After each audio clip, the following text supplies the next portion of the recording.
Mun aku mlebu ning awakmu kowe pinter, kowe digdaya tok nggo nyopet ning pasar malah aku sing kewirangan. Alah. Saiki wis ora. Nek mbiyen saiki wis ora, saiki mung sok ngutil. Padha wae ora. Wong semene iki ora niteni karo labuhane bapak. Wong semene iki ora niteni karo labuhane Semar. Semar sikir dinggo sirah-sirah dinggo sikil, momong Pandhawa, momong Ndarawati, momong Mandura. Ning bareng wis do mukti, do lali karo sing momong unek-unekke Semar wong saking, wong ora duwe. Semar ki wong goblok. Ngapa iki kok sarunge dikebut-kebutke barang? Ben. Aku ki kaya arep nesu ning nesuku caraku piye, Tru? Modaro. Ora iri to, ora iri apa? Kudune iso kabeh ya iso kabeh. Antos sendok. Antos sendok ki boros kaya bakmi ya gelem, kaya go goreng ya entek. Ya unek-unekke Ndara Antasena ning ndro awakku ora krungu. Wis ben. Wah, sip le liwat kos-kosan. Golek kamar mandi sing ora ana gendenge. Tolong difotoke, Tru. Fotoke dengkulmu.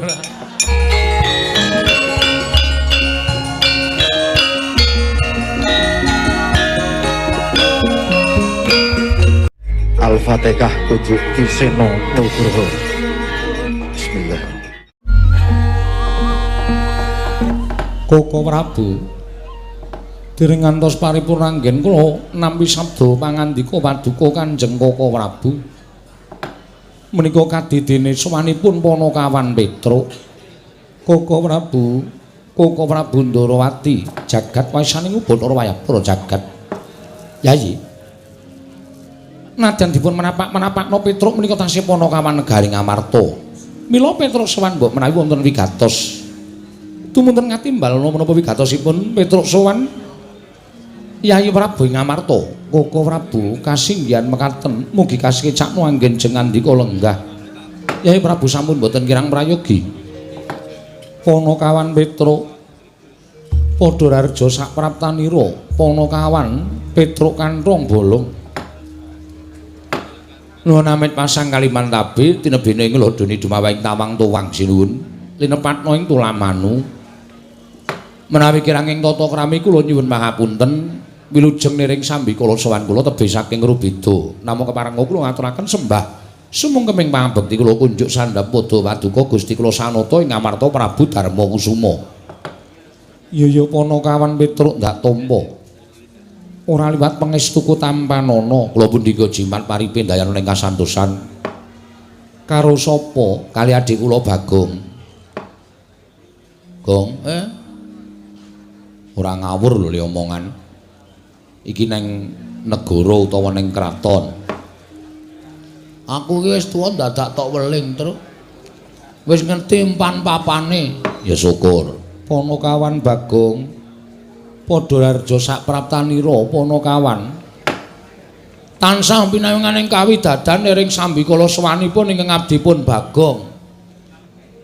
Ngersanipun sinuwun Prabu Darma Kusuma. Kepareng kula ngaturaken sembah sumung kemeng pangabekti kula kunjuk sandhap pepada paduka Gusti kula ingkang sinuwun Prabu Puntadewa.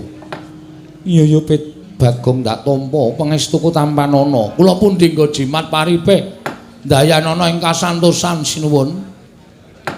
Panakawan Petruk padha rarja pangestunipun Ndara Kresna wilujeng bekti kula kunjuk. Iya Petruk ndak tampa. Ora liwat pangestuku tampanana. Nundi kula pun dinggo jimat paripe ndayanana ing kasantosan. Panakawan Bagong padha rarja pangestunipun Ndara Kresna wilujeng bekti kula kunjuk sinuwun. Iya Bagong ndak tampa pangestuku tampanana. Nun inggih sanget anggen kawula mindadosaken jimat paripe. Petruk kanthong bolong padha rarja sak praptamu. Sinuwun Mandura wilujeng bekti kula kunjuk nggih Den. Ya Petruk ndak tampa. Ora liwat pangestuku tampanana. Nun inggih sanget anggen kawula mindadosaken jimat paripe. Panakawan Bagong padha rarja sak praptamu. Pangestunipun Ndara Baladewa wilujeng bekti kula kunjuk nggih sinuwun. Ya tak tampa. Pangestuku tampanana. Nun inggih sanget anggen kawula dadosaken jimat paripe. Biasane kowe karo Sinun Mandura iki gelut sik. Iki kok ora. Ya ora kabeh ngono, Tru. Nganggo diselani. Lah iya. Petro. Nun, slamet tekamu. Wilujeng bekti kula kunjuk. Ya Petro tak tampa. Bagong Pandhararja sapraptamu. Ndara Werkudara wilujeng bekti kula katur nggih, Den. Ya tak tampa.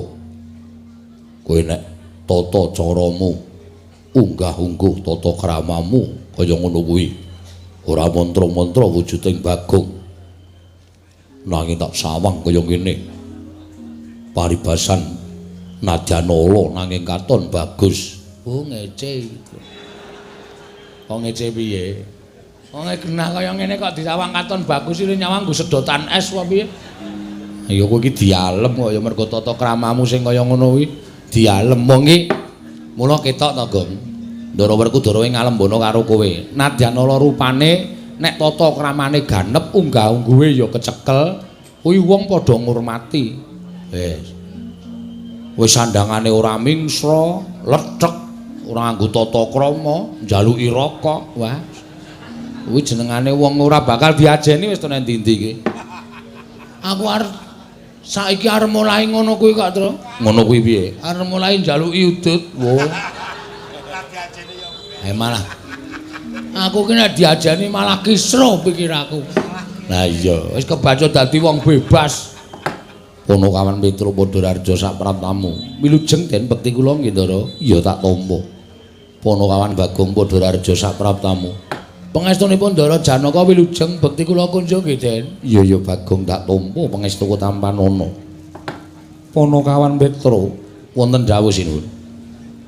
Ana wigati apa dene jeneng kira sowan ana ing ngarsaning ingsun yen to pancen duwe wigati mono gage matur marang panjenenganing ingsun Ponokawan apa saka karepmu dhewe apa dinuta dening bapakmu Semar. Ha nika ngaten. Sowan kula menika mboten saking pikajengan kula piyambak namung kula menika dapur dipun utus dening Bapak Semar. Bapakmu Semar utusan nglawan sira. Nggih. Sababe apa kok utusan kalawan atmajane? Nuwun sewu. Sampun wonten setunggal candranya bapak nika kaya wong masuk angin. Ning boten lara, kaya wong pikirane kebak. Ning jane bapak niku nuwun sewu sing dipikir niku ya apa? Iya. Begogok enten ngajeng omah. Mboten purun napa-napa ming meneng mawon. Nek bengi ya ora gelem mlebu omah. Ming kemul sarung tetep begogok teng ngarep griyane bapak. Monggo-monggo pedhak dicaosi unjukan boten diunjuk, caosi daharan boten dipun dahar. Iya Ponokawan. Nggih. Lah kahanan ingkang konten kaya ngomong niku ndadekake kuwatir kula gareng kali Bagong. Tumuli kula sowan kersanipun bapak. Pak jane eneng apa to, Pak? Nek bapak kuwi duwe pepinginan, bapak kuwi duwe kekarepan, mbok ngendika karo anak-anak. Mergo anak-anak iki rumangsane mbiyen isih cilik dikula-mentah karo bapak, mula saiki gandeng anak-anake wedo mentas, kuwi duwe kewajiban ngomong karo wong tuwa. Nuruti apa kekarepaning wong tuwa. Barang kula matur kaya ngoten niku bapak niku terus gelem dehem. Terus gelem ngendika. Ngendikane bapakmu kepiye? Ngene le, jane aku ki meneng bae iki ora kok mikir kahananku dhewe ora. Aku duwe penjaluk apa-apa, duwe pengenan apa-apa kuwi ya ora. Wong nyatane aku kuwi ya wis tuwa. Arep ngopo to wong tuwa kuwi? Ning ngerti ya, bapakmu ki duwe kewajiban dadi pamomong tumraping para pepundhenmu Pandhawa. Bapakmu iki tukang momong pepundhenmu Pandhawa. Negara Ngamarta kuwi biyen negara sing kondhang kawenang-wenang. Negara ingkang kondhang panjang punjung pasir wukir loh jinawi gemah ripah karta tata raharja. Ning pirang-pirang taun iki kok negara Ngamarta iki ora kaya adat sabene. Negara Ngamarta kuwi wis beda kaya biyen. Papan-papan sing maune tentrem, papan-papan sing maune guyub rukun saiki sawangen. Ngendi-endi dalan padha bentak sirah, ngendi-endi padha regejegan, ngendi-endi padha gelut ming perkara bab sing sepele. Mongko papan-papan panembah ora padha diparani, sing dipaparani papan-papan maksiat. Tak anggap yen to kawula sak negara Ngamarta kuwi wis padha krisis moral. Krisis moral. Nggih. Kuwi apa, Petro? Oh iya lali aku. Biasanya aku ki omong karo piyai-piyai terpelajar. Lah iki nalindra, mongko nalindra wayang, ayo krisis moral ora ngerti. Krisis kemanusiaan. Kuwi apa? Manusiane krisis. Iya. Piye ya jelaske, Gong? Ah kono terserah. Wis pokoke kawula negari Ngamarta niki sakniki lagi ora iso didandani, nggugu karepe dhewe, ngudel bingung numbuk bentus. Apa sing dilakoni dianggep bener. Mongko ora gagas bener kuwi enten pirang-pirang, bener sejak beneri dhewe, bener ing bebrayan lan bener sejati. Cobi wonten pundi-pundi papan negari Ngamarta menika mung perkara bab ingkang sepele wekasan dadi gawe. Mung perkara bab sing waune iso dirembuk sarana bedamen, nyatane dadi regejekan dadi peperangan. Niku negari Ngamarta. Lah, Ngamarta sing kaya ngene iki nek ora tak dandani, Truk, iki negara kuwi bakal remuk bubuk dadi rempon. Mula aku ndiniat bangun kayangan. Lah kula kaget. Kena ngopo kaget? Lah nggih to. Om bapak niku wong sekeng wong ora duwe, bapak niku wong melarat, bapak niku mung nuwun sewu gedibal. Kok arep bangun kayangan niku terus probiyane saking pundi? Saderenge kula matur ngersane bapak, bapak wis paring dawuh. Sik, kowe aja kaget. Aku bangun kayangan iki ora kok bangun papan sing magrong-magrong, papan sing dumadi saka jamrut hergeni, saka mas mutiara ora. Bangun kayangan ki ming saloka utawa salukaning tembung. Tegese negara Ngamarta ki arep tak bangun kayangan. Kayangan ki papan sing kebak kanikmatan, kebak karukunan, ora ana rasa diya diniya, ora ana rasa sing ora kepenak, anane ming sarwa kepenak. Mula aku pengen negara Ngamarta iki kawulane uripe mbane ana ing kayangan. Ngoten niku. Iya, Petro. Nggih. Lah terus kersamu piye, Pak? Kula matur ngoten, terus Bapak ngendika. Ning aku njaluk kowe karo Bagong tak kongkon ning negara Ngamarta. Merga sing dadi makuthaning bangsa Ngamarta kuwi Sinuwun Prabu Darmakusuma sak kadang-kadang Pandhawa 5 cacahe. Mula aku nyuwun Pandhawa 5 cacahe rawuh ning Karang Kadempel, sinambi mundi pustaka Jamus miyang jimat kelima sada. Mergane apa? Pandhawa arep tak jak nyaketi gumregahing para kawula. Pandhawa arep tak jak nyaketi gumreguting para kawula nggone padha bangun negara. Merga apa, Tru? Kawula iki ora butuh diwenehi brana picis. Kawula iki ora butuh diwenehi bondo donya. Ning kawula iki butuh dicedhaki rasane dening pengarepe. Dicedhaki atine, dikaruhke rasane dening pengarepe. Nek pengarep-pengarep kaya para Pandhawa niku remen ngaruhke kahananing para kawula, kawula niku bakal percaya kalian para Pandhawa wekasan gumregut gumregah bangun negara. Negari Ngamarta mujudake negari ingkang adil, makmur, warata, tias bagya mulya. Dados sowan kula mriki menika namung badhe mboyong punden kula Pandhawa gangsal cacahipun supados rawuh wonten ing Karang Kadempel. Sinambi mundi pustaka Jamus miyang jimat kelima sada. Cekap semanten atur kula mbok menawi wonten klenta-klentuning atur nyuwun gunging samudra pangaksami.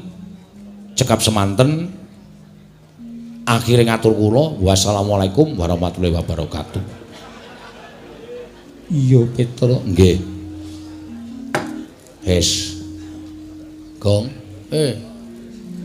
Kowe kok kaya ora aktif to? Mengko delek tengkas. Apa urung-urung kok kon aktif? Pulsae rung tuku kok aktif. Maksude kowe kuwi lho ora kok HP-mu ya ora. HP duwe pertama ing glelenge ra jamak-jamak. Sapa-sapa dipoto, sapa-sapa dijak selfie. Marah dadi. Ha iya. Mengkari ngenteni dawuh Sinuwun Prabu Darmakusuma. Heeh. Mengkari ngenteni dawuh Sinuwun Prabu kersa lenggah eneng Karang Kadempel apa ora? Petro, dalem. Pandhawa kuwi ora mung ngaku ijen. Oh nggih. Nanging 5 cacahe. Werkudara, Janaka kelawan kembar. Oh mestinipun ngaten. Aku tak taren karo adi-adiku dhisik ya Petro. Kula semanggaken Sinuwun, malah langkung prayogi. Werkudara, apa? Piye Dimas miturut penemuning Si Adi? Ora usah dadak nganggo mbok tari. Apa sing dadi gegayuhane Semar kuwi luhur. Ayo, mangkat merono bareng Pandhawa 5 mundi pustaka Jamus Klimasada. Petro, Nun. omongo karo bapakmu. Yen pancen butuhke Prabeya, yen pancen butuhke dana, aja metu saka bapakmu ning metu saka Ndadipati. Kurasen aku ora bakal wol. Petro kandhara bapakmu. Nggone bangun kayangan yen perlu Prabeya saka Janaka Madukara ya ora bakal kurang. Petro kantong bolong kandha karo bapakmu. Yen Ndadipati Madukara isih kurang, mengko kasatriyanku digadhekke dhisik ya ora apa-apa. Kanggo kecukupaning bapakmu Petro. Alhamdulillah. Gong, poin, Gong. Lumayan. Aku arep daftarke dadi bendahara. Lho. Bendaharane sapa? Bendaharane Semar. Oh, ngono ya. Heeh. Lah Semar nek nyekel dit grusah-grusu kowe. Nek ra aku sing nyekel wis ora bakal teri asal-asasi, Tru. Nek samangane rasa sok aneh-aneh. Ora bakal tersalurkan ning nggon pembangunan kayangan, malah ming remuk ora karu-karuan. Nggih, matur sembah nuwun sinuwun. Malah samangke daya-daya dinten mangke monggo kula dherekaken tinggal budal wonten ing Karang Kadempel. Sinuwun Prabu Darmakusuma. Panakawan Petro wonten dawuh. Satemene bingung penggali ingsun sebabipun sadurunge kowe prapta iki mau Kaka Prabu uga kepareng rawuh uga mbutuhake pustaka Jamus Myang Jimat Klimasada. Oh, ngaten. Iya. Kangge napa? Kanggo tumbal wadaling negara Ndarawati awit negara Ndarawati ketaman pegebluk.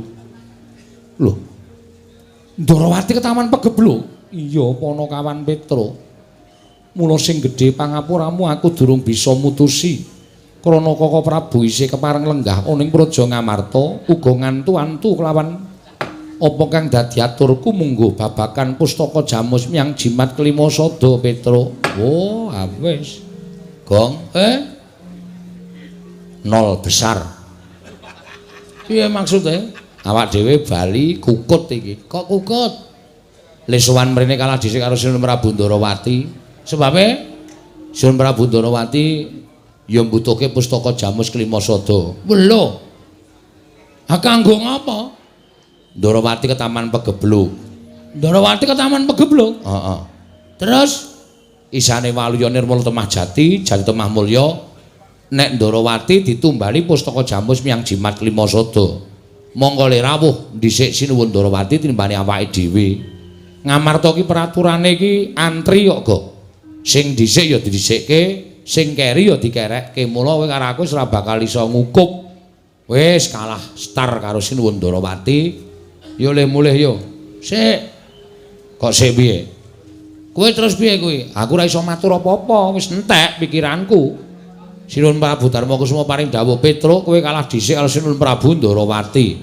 Uga mbutuhke pustaka Jamus Klimasada.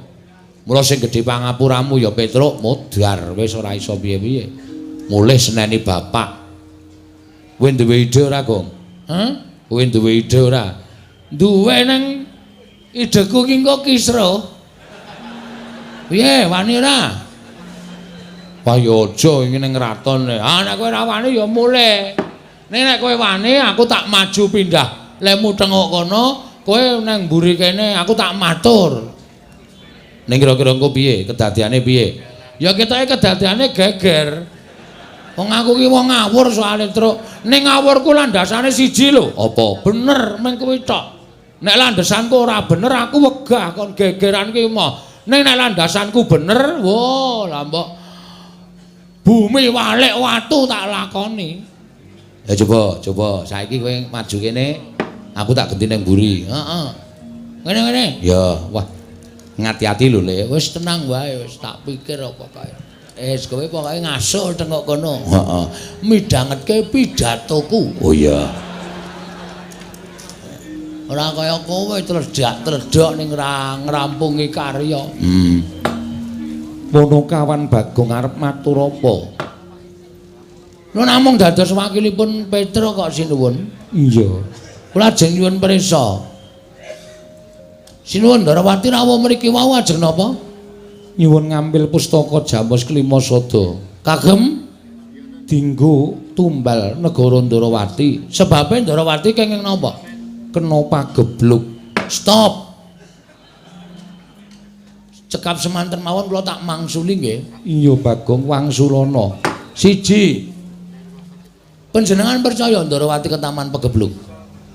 Mesine percaya Koko Prabu kuwi kadangku sepuh. Arep kadang tuwa iki nuwun sewu. Iso lho ngapusi. Dasarmu apa kok kowe wan matur kaya mengkono? Ngaten, dasar kula mang penggalih. Bener apa ora? Pagebluk utawi winastan welaking Jawata menika adalah wah, kok aja nganggo adalah barang. Ayo aku sok nganu ya. Nun sewu nggih, basa kula campur-campur sing penting cetha ditampa. Iya ora apa-apa. Nika mujudaken paukumanipun para dewa ingkang tumanduk dhateng titahipun. Paukumanipun Gusti ingkang diparingke titahe. Apa ta sebabe kok ke Taman Pagebluk? Merga wewengkon kono menungsane wis ora iso didandani. Kon manembah ya ora gelem, kon tumindak apik ya ora gelem, anane mung tumindak ala, anane mung tumindak jahat. Niku Gusti mesti paring hukuman kagem wewengkon mriku saengga wewengkon mriku dipun sebat ke Taman Pagebluk. Iya bener nggih. Terus saniki sampeyan kula aturi menggalih. Jagat niki negara pundi sing ratune jahat? Prabu Dasamuka nika arep ampuh dikaya ngapa ning ludes keles tanpa sisa mungsuh Prabu Ramawijaya. Niku tegese Prabu Ramawijaya niku dadi utusane ngadil menehi hukuman kagem Prabu Dasamuka sak wadya balane sak rakyate. Iya. Ngastina niku sing dadi ratu Prabu Duryudana. Niku ratu jahat, Kurawa niku angkara murka. Niku ora ke Taman Pagebluk, ayem-ayem mawon, tentrem-tentrem mawon. Terus saniki panjenengan penggalih. Ndarawati apa bedane karo Ngastina? Bedane apa Bagong? Weh, lha iki piye ta iki kok takon terus? Aku asline cerdas ming sok gaya ta, Tru? Ah iya. Bedane Ndarawati kali Ngastina, nek Ngastina niku ratune jahat sing kudune entuk pagebluk. Nek Ndarawati niku ratune ratu sing dititisi dewa. Teng jagat menika sing ngagem asma Sri Bathara menika mung loro. Siji, Sri Bathara Bagong. Mantil jasmu. Sri Bathara Ramawijaya, angka loro Sri Bathara Kresna. Nggih. Niku ratu sing ketitisan Sang Hyang Bathara Wisnu. Lah, sapa ta Wisnu? Wisnu niku dewa ingkang tukang nentremke jagat, dewa sing duwe kewajiban memayu-ayuning jagat. Niku Bathara Wisnu.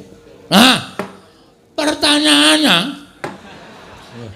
iki nek ora ngene iki ra jelas ya, Tru. Ah iya. Ora apa-apa. Ngastina sing dadi ratu-ratu jahat ora ke Taman Pagebluk kok Ndarawati sing dititisi Sang Hyang Bathara Wisnu kok negarane ke Taman Pagebluk. Niku perlu dicek dulu. Sampun ngantos sampean kelintu.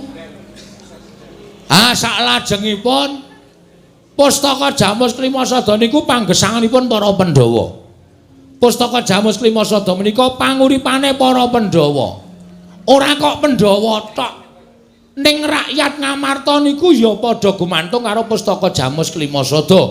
Pustaka Jamus Klimasada ajeng diparingke Sinun Prabu Ndarawati ming dienggo tumbal. Mongko dienggo tumbal niku apik-apike ming dipendhem. Nek dipendhem niku ora iso bali. Nek ra iso bali, Pandhawa kelangan Pustaka Jamus Klimasada. Nek Pandhawa kelangan Pustaka Jamus Klimasada, wong sing ora seneng karo para Pandhawa arep gawe kapitunaning Pandhawa, angel mijet wae ngranti suwe banyu sinaring. Nggih mboten? Iya Bagong. Nah, mulai dipenggalih. Ampun grusah-grusu. Terus saniki Semar. Semar niku mbutuhke Pustaka Jamus Klimasada bareng kalian para Pandhawa. Berarti Pandhawa mboten pisah kalian Pustaka Jamus Klimasada. Omongan sing cirik-cirik kula omongke menika garis bawahi Benang merahipun inggih menika Ratu Ndarawati. Nuwun sewu. Sing ratu ketitisan dewa kok negarane ketaman Pegebluk niku menimbulkan sawijining persasamenge no. Sabar. Aku ki arep Indonesia apa Jawa? Jawa wayang kok Indonesia. Mujudaken nuwuhaken satunggiling pitakonan. Apa bener Ndarawati ketaman Pegebluk? Angka 2 sing perlu dipun garis ngandhapi. Wih. Garis ngandhapi. Garis bawah iki nek basa Jawa garis ngandhapi to. Oh iya. Sing perlu dipun garis ngandhapi nuwun sewu lho.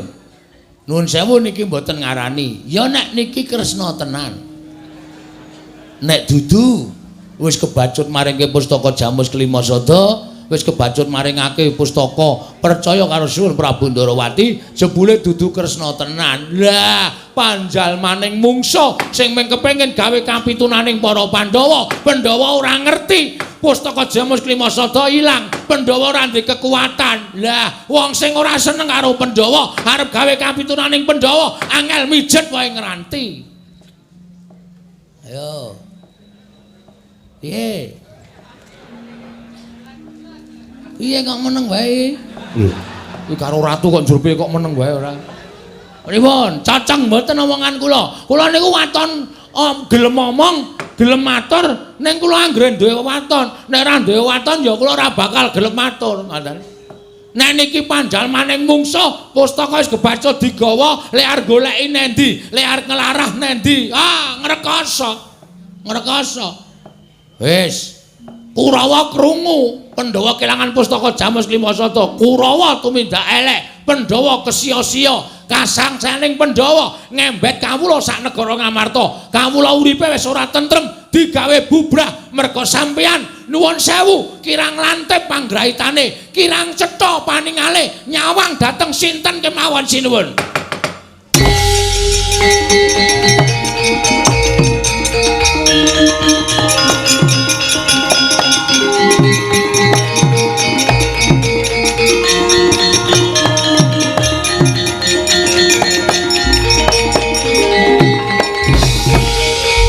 Maring jajaran atus kertaning bawana iblis lanat. Bagong. Kono tro rampungi. Lho kok rampungi piye ta kowe iki? Kowe kuwi sing ngomong oke-oke kok rampungi. Nesu ae wonge. Ha nesu kowe ngelokke ngawur kok. Kowe ngarani Sinu Ndarawati barang palsu ya anggepmu apa? Wis kono tandangi. Kowe piye? Lho aku ora ngomong apa-apa kok. Wegah aku nek tok du kaya ngono kuwi. Cah jireh ora. Oke. Kamu duduk situ. Iya. Tak wangsulane. Ngene nek kok gelut kowe ya, Tru? Us. Nek gelut kok aku ora. Aku cilik ya kalah musuh iki. Cilik kae arep nek gelem menang ya iso menang. Bagong. Kono kawan Bagong. Wonten dawuh, mboten saseru-seru. Kula dereng budhek kok. Aku ngerti yen kowe durung budhek. Ning nggonku bengok sore iki mergo aku nesu karo kowe. Wah, lah ngerti kula. Wong pasuryane abrit kaya ngoten. Kowe mau muni piye? Kowe muni piye? Kowe mbalen ana rembugmu. Waduh, lali wong mboten kula catet kok ya. Masa wong ngomong kon baleni saka awal ya wis ra kelingan mbok pinter kaya ngapa iki? Wis ora kelingan. So sampean kula ajeng nyuwun pirsa sampean kok getak-getak niku wonten apa? Enten apa? Masalah ya apa? Yen ora kleru kowe mau keri dhewe muni yen kowe ngarani Yayi Prabu Ndarawati iki panjalmaning mungsuh. Yayi Prabu Ndarawati iki panjalmaning mungsuh ingkang bakal nglembut pustaka Jamus Klimasada. Ya ora? Ayo muni yo. Muni ya apa ora? Heeh. Pripun? Anggepmu apa? Anggepmu apa kowe ngarani Yayi Prabu Ndarawati iki panjalmaning mungsuh? Anggepmu apa? Kowe ora ngilo karo derajatmu, kowe iki mung batur. Kok ngarani Yayi Prabu Ndarawati iki panjalmaning mungsuh? Sik ta. Nuwun sewu kula arep takon sing jejuluk Prabu Kresna niku sinten? Yayi Prabu Ndarawati. Sing tak arani palsu? Yayi Prabu Ndarawati. Sing tak arani kowe ora duka kok sampean wong liya nesu-nesu iki ngapa? Ngapa kula tak takon? Yayi Prabu Ndarawati iki adhiku. Kuwi kadangku Taruna, wis ngerti. Terus karep sampean piye? Aku ora trima. Tantri maning Baladewa, kowe kudu nampa pahukuman. Lho, ora luput kok dihukum. Cangkemmu sing luput. Iki pancen cangkem elek kok iku. Gong kowe iki pola gawemu iki marai nesu lho kowe. Kowe mbok ora konyol kaya ngono kuwi lho. Truk cangkeme. Atohnya lho kowe. Nang sekolahan kok omongane saru. Konyol. Oh. Tak kira lambene Bagong ora. Terus nek sampeyan ajeng duka sampeyan ajeng napa? Aku ora nrimakake. Kowe bali, kowe minggat. Kowe aja pisan-pisan ngayonake pustaka Jamus Miang Jimat Liwasada. Nuwun sewu sinuwun. Sampeyan ya daya, kula ya daya. Sesama daya niku dilarang mendahului. Sesama daya niku dilarang unek-unekke sampeyan ya mung entuk wedang segelas, kula ya mung entuk wedang segelas. Lah kok sampeyan nesu-nesu sak penake dhewe niku nuwun sewu. Kula salah napa? Kula kleru napa? Sing kula nekke Sunan Prabu Ndarawati kok sampeyan dadi murka kaya ngoten. Murka wae. Mergo kowe wani kurang ajar kaya Prabu Ndarawati. Mergo kowe wani kurang ajar kaya Prabu Ndarawati. Iblis kowe kere kok. Cangkemmu dilangap-dilangap kaya bedet wono bomba Tegalan. Ndrewile kaya grojokan. Kowe wani nges marang Prabu Ndarawati kanggo apa? Kowe ora ngilo karo gicokmu, kowe iki mung batur, kowe mung Panakawan, kowe iki mung kere. Wis ngerti. Kan biyen aku kere, terus areng apa? Lho, malah ora basa. Sampeyan suwe iso mangkelke kok. Ora basa karo sampeyan aku ora kualat wong tuwa Bagong bangane Baladewa. Lho, nek ngono kowe wani karo Baladewa? Mboten ajeng wani. Lah kowe wani sekecap padha sekecap. Kowe wani wangsulan karo Baladewa padha karo kowe wani karo Baladewa. Mboten sinuwun tiyang agung kula mboten wantun kaliyan panjenengan. Ning nek panjenengan niku ngunekke kula kaya ngoten niku sabaraning menungsa niku wonten watese. Sing jeneng Kulon Pragawe duwe wates kok kesabaraning menungsa ora duwe wates. Ngoten? Kula niku wonten watese. Nek kula wis entek kesabaran kula nggih nuwun pangapunten nek pancen kula wani kalih panjenengan. Nek kowe wani karo aku ya ngadi jejeg. Ayo, aja ndeplok nang isor. Nek wani karo Baladewa, ungalno dadamu. Piye, Truk? Asa karepmu. Iki piye iki kok aja sak karepmu. Engko nek geger tandangi wong loro ya, emoh. Telek. Ora sembodo karo le mangkat mau le ana apa-apa tanggung wong loro, ana apa-apa lak tanggunge dhewe. Ana minggat mulai ana. Cah jireh ora. Sampeyan muni pripun? Nek pancen wani karo aku ayo ngadeg jejeg padha karo aku. Oke, ming ngadege kok angel, Mas. Anggepe kaya kula niki wedi karo sampeyan. Wah, bagus. Weh, ngece nek iki. Wis ngerti Bagong rupane kaya nek dunekke bagus. Kowe wani padha sekecap karo Baladewa. Wani malang krek ngarepe Baladewa. Tegese kowe wani karo Baladewa. Mestine wis tak waneni wong sampeyan yo ngeyel kok. Sampeyan niku kok kaya sak penake dhewe karo wong cilik kok sak gebyah ya sak penake dhewe. Oh alah. Dumek kula ming kawula cilik dunekke wong kere, wong gedibal, wong melarat. Mbok sadar sinuwun. Mekutha sandangan sing apik sing mangagem niku sok nek ngadep sing gawe urip niku ora kanggo. Di mata Tuhan kita itu sama-sama manusia.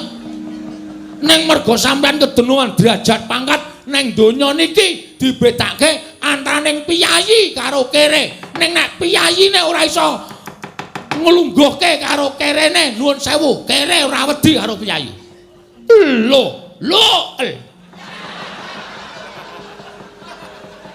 Lho nek ngono kowe wani karo aku. Iki nang kene iki. Suwijining piyayi sing ora tau iso dielekke iki ya ngene iki, dielekke malah ngono kowe wani karo aku. Mbok aja ngono to sinuwun sampean ki sadar. Sampean ki eling. Ngono, sampean ki niku mbiyen jaman arep nyalon dadi Prabu Baladewa mbiyen mbok ya eling teko nang nggon aku ngekeki dit 155 tahun niku njur gablek kegaglakan apa kula tak takon. Bagong iki kowe kudu nyoblos aku. Aku golekno wong 40. Petro aku golekno wong 55. Semar aku golekno wong 45. Kaya ngono kok sampean ra kelingan. Saniki barang lenggah dampar negara Mandura gedangkrang sila tumpang. Sampean karo wong-wong sing dadekke sampean sia-sia. Aja dianggep ning rakyat cilik, ning kula ngedhukke sampeyan ora nganti 3 kedheping netra. Wah, sogok gogrok saka kursi sampeyan. Muni ae saiki. Suwe-suwe dinengke kok arep wani. Ngerti Bagong wetenge lara ket sore mau kok malah gawe masalah. Aku nek nesu ngene iki ora ngerti lara, ora ngerti wong anggere ana panganan mari. Kok nekat anggere ana panganan kok mari. Rumangsane ora anggepe sak penake dhewe. Wis saiki tak takon karo kowe. Kapan kowe omong nyata? Kapan? Bagong yo nek kowe milih aku kene pojokan tak kei cakruk. Wis umum kene iki tak ganti nganggo kloset. Sprene isih mancek watu. Nyok kena banyu nyok ora, nyok kena banyu nyok ora. Manut ombake. Ora terrealisasi babar blas. Manusia macam apa? Wah, aku malah suwe-suwe teratapan, Gong. Arep dadi apa kowe engko nek omonganmu kaya ngono kuwi. Nya. Satu seneng ngegrab minggat kana. Lho kok digawe decar kon ngegrab. Wah iki ngisru-ngisru ya, Tru. Aku wis menteng-menteng wani tenan, malah kowe sing jireh, kowe sing wedi, rasa nyangkem meneng. Iya. Nek nganti dadi perang piye? Nek dadi perang piye? Lah tandangane. Waduh. Ora usah melu-melu ora apa-apa. Malam ini tanpa Petruk Bagong jalan. Waduh. Ya wis kowe bareng ngono kok glelengmu ora jamak-jamak. Saiki ngene bae. Tinimbangane iku padu ning dalan utawa padu ning negara iki, kowe saiki bali. Bali nanti? Lho, ning omahmu. Bali kondo karo bapakmu. Bali kondo karo bapakmu. Bapakmu kon murungke le bangun kayangan. Bapakmu kon ngilo karo cengele. Kon ngilo karo gicoke. Semar kuwi mung gedibal, bapakmu ki mung kere. Bapakmu ki wong ora duwe. Kok arep bangun kayangan ki bapakmu ki gablek apa? Bapakmu ki duwe apa, Bagong? Kondo, kon gagas karo kanane, cecak nguntal cagak, cebol kayu wulan, utung entung lintang, tangan kelakone jebak wurunge. Bong. Bong. Le, sadar le. Le.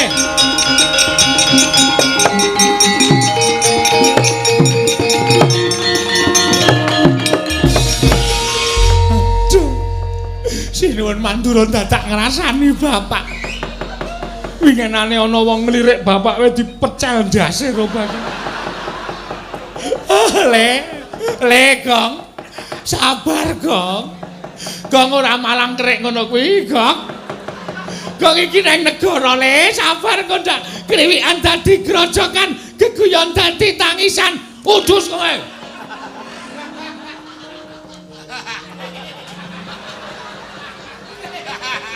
Tekene ra tekan, Gong.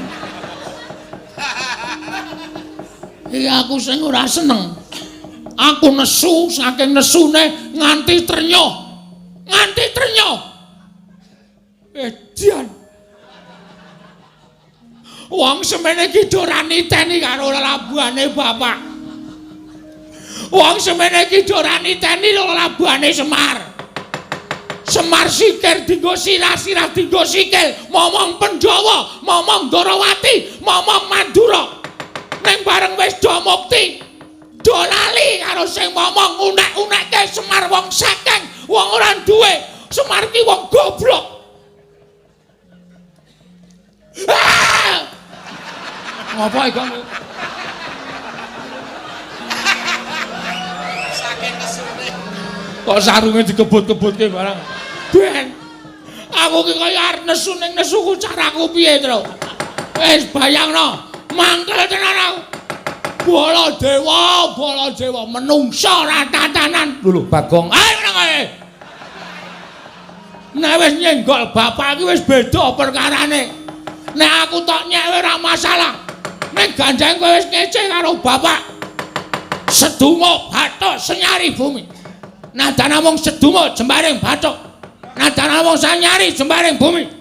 Tatotai pecating nyawa blabaring ludi.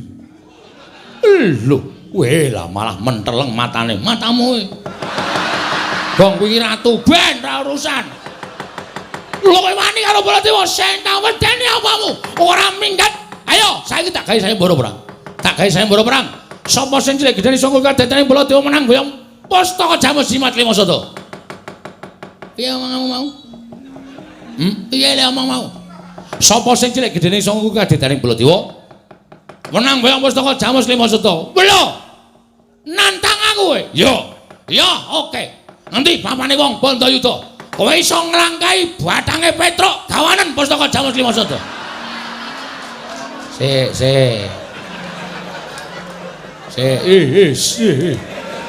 Halo. Kok dadi bathangku? Kok sing mati urung? Urung ya ora apa-apa. Lho ora apa-apa. Nek nantangke nglangkai bathange dhewe ora bathange wong liya. Ku jenenge matekke wong liya ora. Amamu ni piye? Nek iso nglangkai bathange Petruk, ameng salah kata. Maksudku bathange Bagong las kowe iki senengane nyemelangi ora. Nanti pawane wong neter kadedayan. Nanti pawane wong neter kadedayan. Omonganmu iki piye? Nendi papane wong neter kadedayan metu Jawa, ora metu Jawa gretel negara legane ati kowe. Iki kok bali rene to, Kang? Ameng ngapusi Baladewa kok pira uwen. Melayu banter aku ngerangkul cagak terus balik sut. Dheke bablas. Trembelane ya. Kene iki cagake ngendi? Saka guru kae? Oh, adake ora. Wong iki nek ndelok wayang iki kene karo jalan, karo mbayangke ngono lho. Mesti seneng tak gawe ngene iki men penonton ki bayangane keadaane ning dalam keraton. Melayu bareng terus aku ngrangkul cagak terus balik ngono nek caci cilik lho. Aku iso mbayangke aku. Piye? Apik to? Heeh. Nek ora iso mbayangke ya berarti urung apa jenenge durung apa tenanan le ndelok wayang. Heeh. Ha terus ki piye? Wis kono tandang ngono. Lho. Lah sing nantang kowe kok, sing nantang aku sing ngopi kok kowe. Wah. Aku lino dolanan ning omah senengane ngono. Bagong wonten dawuh yen pancen niat bakal nandingi Kaka Prabu kena ngapa kok bali meneh marang Praja Ngamarta. Namung badhe nyuwun pangestu sinuwun Prabu Darma Kusuma awit menika badhe wonten peperangan ingkang ageng. Inggih menika sinebut perang Bratawuda. Nek Pandhawa ngertina ora Bratayuda. Nek aku karo Prabu Baladewa Bratawuda. Oh. Iya Bagong sing ati-ati. Kula ajeng madeg Senopati sinuwun. Iya. Kalungi kembang ora. Madeg Senopati. Kalungi kembang ora diwur-wuri kembang ora. Tonya wae. Kok diwur-wuri kembang. Kaya wong modar. Ada mbok menawa aleman bareng. Kana to. Kowe nang Jawa to? Lah ya bareng aku nang Jawa, aku ya nang Jawa. Gak aku nang temandang dhewe aku emoh. Nggih ngoten nggih sinuwun kula nyuwun pamit sing ati-ati aja kaya bocah cilik. Nyuwun pamit sinuwun. Iya. Kakangmu nesu ya aku. Iya saka. Nama nesu mboten? Ora. Tau nek palsu ngoten? Ora. Berarti palsu tenan. Ora. Ayo, ora. Mendelik-mendelik tak culek matamu kowe. Mamen nggih sing Ndara Janaka. Iya ya sing ati-ati Bagong. Nyuwun pamit nggih Ndara Werkudara. Oh, minggat. Ndara Werkudara nyuwun pamit. Yo sing ati-ati. Ndara Nagaradewa nyuwun pamit. Iya, sing ati-ati Bagong. Iya Bagong sing ati-ati. Sayang aku pulang dulu ya, sayang. Nggih. Sing atos-atos ta, Mas. Iya. Ora aku sik. Kowe kok nyeluk Adi Ngamarta sayang iki. Apamu mantan.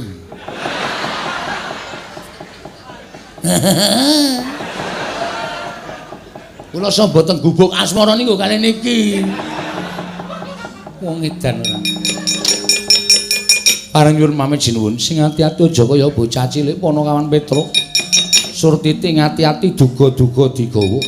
Ngelingono lamun Kaka Prabu Mandura kuwi isih bendaramu. Mangke badhe kula pitang. Kepareng kula nyuwun pamit madal pasilan sing ati-ati aja kaya bocah cilik Panakawan. Ndara Antasena Dara Antasena? Iya, Petruk. Iya, Bagong.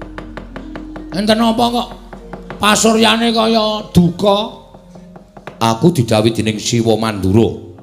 Didhawuhi dening Prapak di Baladewa kon goleki kowe. Nek pun ketemu, Nek wis ketemu aku kon bondo tanganmu kon ngerincung sikilmu. ngandel ora. Baladewa iki arep ora atune seneng ngapus-apus ya kae. Hooh. Mesti iki kuntul dikandhake dandang dikandhake emprit. Ha iya.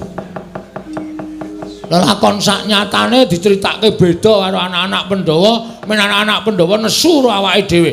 Nah anak-anak Pandhawa nesu karo awake dhewe, Ndara Antasena, Ndara Gatotkaca, Ndara Antaja ben gelem ngrangket awake dhewe. Penyakit tenan kae Baladewa. Piye, Kong? Wis diwangsuli wae. Nek jane aku kandha karo kowe ya, Truk. Nggih. Aku ora tekan atiku. Mergo kowe iki tau tate ngomong karo aku, kowe tau tate ngudang karo aku. Oh nggih. Lah terus aku tak takon karo kowe jane masalahe apa? Nah iki cah apik iki arep rada gendro ning apik iki. Nek tak omongane, Truk. Iya, omongane. Jan-jane niku kula kalih Petruk mboten salah, Raden. Ndara. Lah kok Siwa Mandura dawuh karo anak-anak kon nyekel karo kowe. Mergane nika pancen wonge sarak. Ngoten. Sinuwun Dwarawati, sinuwun Prabu Baladewa rawuh teng negara Ngamarta. Ya. Wigatine Ajeng nyuwun ngambil pustaka Jamus Miang Jimat Limasada merga negara Dwarawati ketaman pegebluk. oh ngono. Terus kula kalih Petruk teka. Niku dikongkon bapak merga bapak kepengin bangun kayangan. Bangun kayangan nika ateges uripe para kawula sak negara Ngamarta niku embane urip teng kayangan kebak karukunan, kebak unggah-ungguh, kebak tata krama kamanunggalan. Ning syarate Pandhawa kudu rawuh teng Karang Kadempel sareng kalih pustaka Jamus Miang Jimat Kalimasada. Terus Geger geger piye? padu Antaraning kula kalih Prabu Baladewa. lho. Kowe wani karo Prabu Baladewa. Welo canggleleng padake. Kula wani merga kula bener. Kula ndakwa sinuwun Ndarawati niku nuwun sewu panjalmaning mungsuh. Ing atase negara Ndarawati niku dilenggahi Prabu Kresna titising dewa kok taman pegebluk niku ora impossible. Wah, bahasamu. Lho niki teng sekolahane. Impossible ki apa, Gong? Odol. Odol dengkulmu melacot. Impossible ki tidak mungkin lho, ora bakal kelakon. Ora bakal kelakon to. Nggih mboten? Ya. Aniku dadi dukane Prabu Baladewa. Wanus maling jalanan Bagong dapure kaya ngene. Kula dunekke kere, dunekke ra duwe, dunekke wong wis pokoke entek amek kurang golek. Ning kula ora masalah. Kula dunekke kere ra apa-apa, bareng nyandak Semar. Lho, nyandak Semar piye? Semar eno Baladewa muni. Bagong, saiki kowe bali kandhara bapakmu. Bapakmu kon ngilo karo cengele. Kon ngilo gitoke. Ming Semare kok bangun kayangan ki terus gablek apa? Semar ki wong ora duwe, Semar ki wong melarat. Aku dadi sak kepenake dhewe ngunekke sak kepenake rasa digoleki apa-apane terus dipangan wae. Wis digoleki lomboke ya wis ora ana. Kok omong kok iso nyember tekan ndi-ndi to? Alae kok diuwak-uwak ora dek dimplok. Kene iki le ndelokke melu ngelih. Oh, caedan ora. Nah, Semar dunake ngoten niku. Ah kula nesu bapak kula niku sing kula ajeni. Lah iya. Saniki coba kula tak takon karo sampean. Takon apa? Upamane sampean niku ketemu karo wong niku unek-unekke bapak sampean. Antasena wae anake Werkudara. Werkudara kae wong dlogak-dlogok. Ora iso basa, ora iso ndodok. Kae nang kamar mandi piye jajalan? Nek ora iso ndodok. Lara ora atine. Wong mau tak jotosi mergo ngino bapakku. Padha aku. Aku ki ya mbelani bapak wani karo Baladewa niku. Mboten kok mbelani sapa-sapa. Oh, lara-larae ngono to. Heeh. Anu iya. Anu nggih. Wah, untung kowe tak ajar. Untung ada saya. Nek ora ngono, mesti kowe tak polo mergo aku metu padha dawing Siwa Mandura. Terus piye iki? Aku ora iso nyegel kowe. Aku ora iso nyegel terus piye? Lah kae kakangmu kae Gatotkaca karo Antarja kae piye? Nek tekan kene aku diajar. Ya, Tru. Mesti modar. Ki piye kuwi? Nek pancen sampeyan niku benerke kula ya aja mung meneng wae, ning belani kula. Ngene bae. Tak bilani, ning aku belani salah siji. Salah siji piye? Engko nek Kakang Garwaca tekan kene arep nyekel karo kowe wanenono. Waduh, wani ya ilang ndase tenan. Bagong wani karo Garwaca potol ndasmu. Wah, terus diganti pucukan rek. Tenaming tingil-tingil.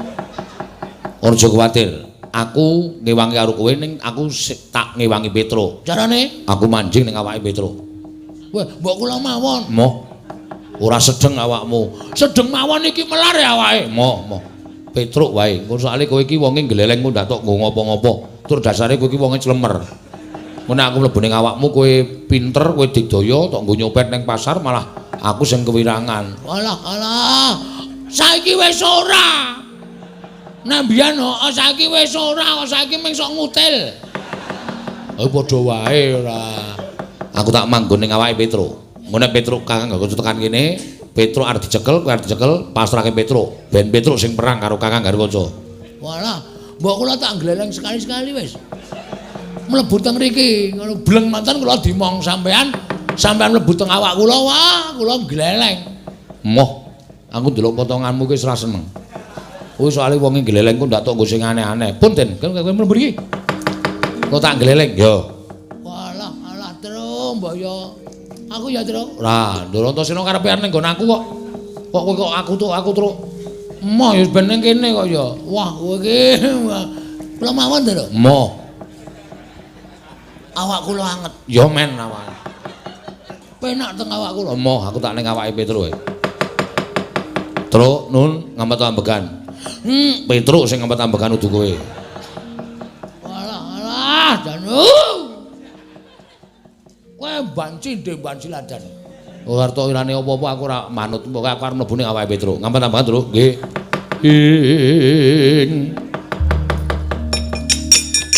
Titi prani mangan anong tari cotha. Mbak lumembak lamun mambeng lerombak ing samudra hanglo. Kok ya iso maslep ngono ya, Tru? Ah ya Ndarantasena kuwi ayampuh kok, Tru. Nun. Wis kowe nek wis tak nggoni ngene iki kowe ngopo-ngopo iso kelakon. Tur kowe dadi satriya digdaya. Kowe dipateni ra iso mati, dilarani ora ngrasake lara. Wah, gleleng tenan iki ta. Terus kula iso napa mawon? Iso ambles bumi, iso mabur sakarepmu saka dayaku. Weh. Ding dang. Modaro. Ora iri to, ora Ora apa? Kudune iso kabeh ya iso kabeh. Antos sendok. Antos sendok ki boros kaya bakmi ya gelem. Kaya go goreng ya entek. Ya unek-unekke Ndarantasena ning ndro awakku ora krungu. Wis ben. Kula tak njajal ambles bumi nggih, Den. Yo, ambles bumi. Carane pripun? Ngampet ambegan terus ngelikar. Hop.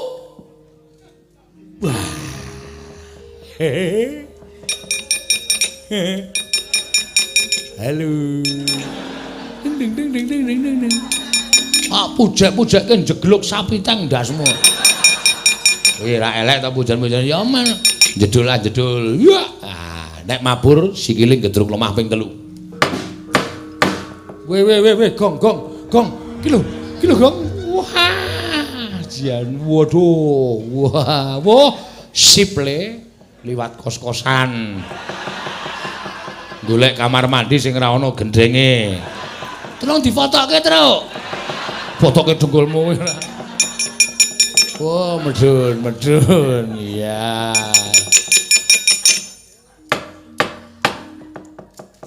Apa kuwi? Aku men tiru-tiru kowe. Wah, anggere Ndarantasena ora gelem ngomongi aku titenono. Iki jenenge Mbak Ciladan. Petro. Kae tandangi kana. Ana sing sampuh kana. Potol ndasmu. Oh kok juru mujek-mujek elak. Elek kok elak. Mujek-mujek elek. Pripun, Den? Petro, aja mlayu aku bakal nemoni karo kowe. Ndara Gatutkaca. Iya. Kok rawuhipun kok sajake sumengka tur nawung duka. Pedro, Nun. ya takoni kowe jujur. Nggih. Kowe wani karo Sewa Mandura iya. Mergane sing wani dudu kula ning Bagong. Bagong adimu kenapa kowe ora ngandani? Bagong niku dikandani wis angel. Mula aku diutus dening Kanjeng Puh Mandura supaya nyekel karo kowe yen kowe bangga bakatan rampungi. Yen kowe ora manut aja kelakon dosa. Aku mentolo karo kowe. Ing Caca muntap lirik netap duka yayasinipe netra kocak ngundarandir. Oh, malang kerik loro kabeh ben kaya teko. Sampeyan ajeng nglarani wong tanpa dosa, Petruk ora luput, ora kleru. Merga sampeyan nuruti karo kekarepan Sri Prabu Mandura. Mboten napa-napa, mboten napa-napa. Ajeng nenjak napa sampeyan?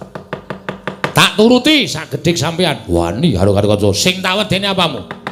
ora minggat aja takut tak potol ndasmu. Wah, iso motol sirahe Petruk, meguru karo kowe 20 taun to.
Nuwun sewu, Den.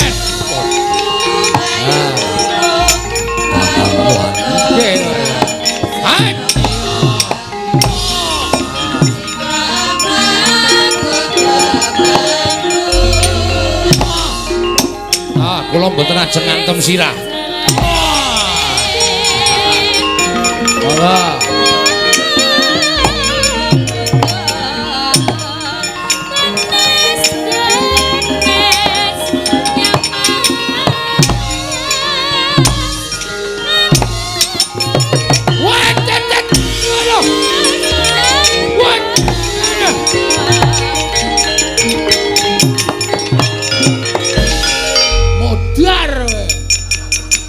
Pun dipotol mawon.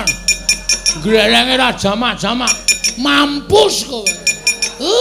Wis ora bakal iso nglawat kowe. Ayo Sambato. Ajeng dinampake, Ndara. Potol sirahmu. Potol wae. Kok anggap kowe apa? Pun dipotol mawon. Iki Kakangku Bagong. Sengit aku. Glelenge ra jamak-jamak. Aduh mati kula Den. Sambato. Aduh niki mboten kencang-kencang nyekeli niki ora kencang-kencang niki. Niki gulune mlintir niki. Ya wen. Tak bablaske tak pelintir tugel gulumu. Pun derek mawon ajeng mang tugel. Mangane men diplintar-plintir ngene iki malah lara pedes. Pun ya ditugel. Mati dereng aku. Pun monggo mang pateni mboten apa-apa.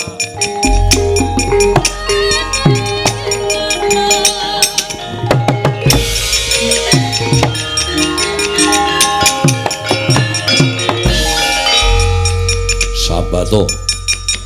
Arep aku kudu ngakoni yen to aku tegel karo kowe. Marang bapakmu Semar lakonane. Aku ora bakal wegah. Ning sing wigati wis tekaning pati mundi ngemban dawuh Kanjeng Prabu Baladewa.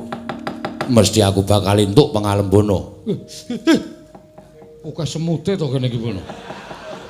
Pindah kene ahli mati ndak dirubung semut. Wong edan.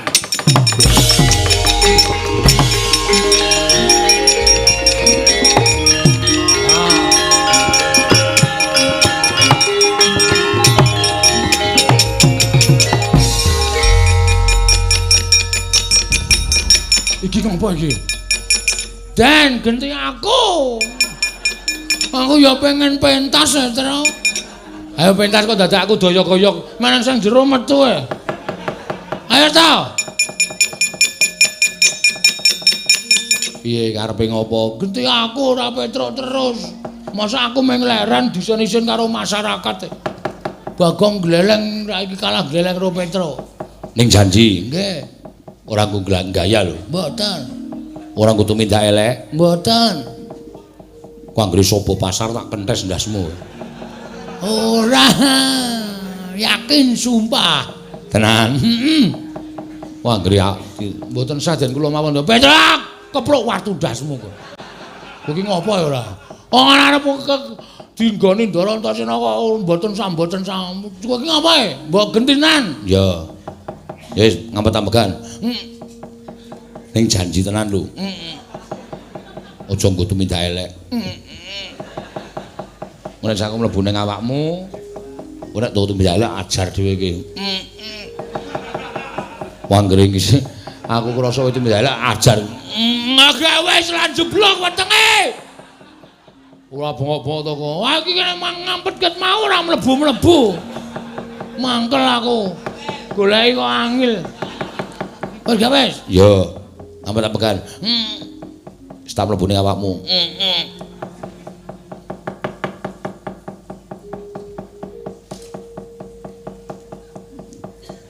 Kon merem, Gong. Aku tak mlebu ning awakmu ya, Gong. Nek sak mlebu ning awakmu, aja nggo dolanan lho. Nek nggo dolanan awas. Ngono wae ya, Gong. Mergo aku wegah nek kowe ndang gaya aku wegah, aja nggo sombong, aja nggo umuk. Ora. Wis tak mlebu ning awakmu ya, Gong.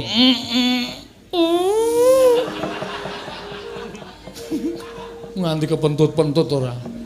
Lah tasane endi? Ah wis mlebu ket mau. Ha sing ngomong ki mau? Aku. Oh setan e. Kok arep pedhot-pedhot to napase.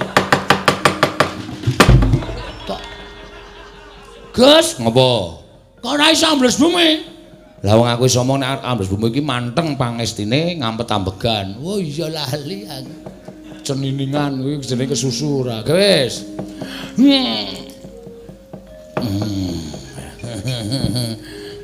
Gong, tak ajar lho kowe. Gong, iki kok didesek. Kapok ora kowe. Kok tak antil tenan iki, Gong. Gong iki kok dibleseke sadodo iki lho. Gong, ayo kowe glelengo saiki. Oh ditenono kowe. Penyakit ora. Diumbulke saka ngisor. Kapok kowe. Kene jedul. Mabur.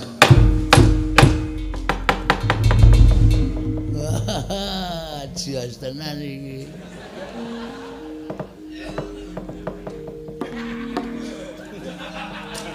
Grimes po ya? Kok tetes-tetes iki? Ah, setan to. Wanjal maning jajalanan tenan. Udane, Truk. Rak. Oh, kowe ngipat-ngipatke kowe kok. Sisane mau ora. Mbok medhun, mah. Penak mabur. Mbok ganti, Gong. Kowe tadus ro kali ning kali karo aku sesasi kepungkur kok sprene isih kuning. Ana ndek ganti. Jiji ora, medhun. Dung jelek. Wah. Lho, ora nggo gleleng to. Wing jajal kok gleleng. Tandingi. Kurang sapa iki? Ndara Antarja. Siap. Ajare, Truk. Iya. Wah, tak ngasuh genti aku. Kaya es tehku ora dombe lho. Ora. Kowe iso rancang es tehku barang dombe. Ayo, Amos Suramrata, Jaya Menata imbang yen padha-padha.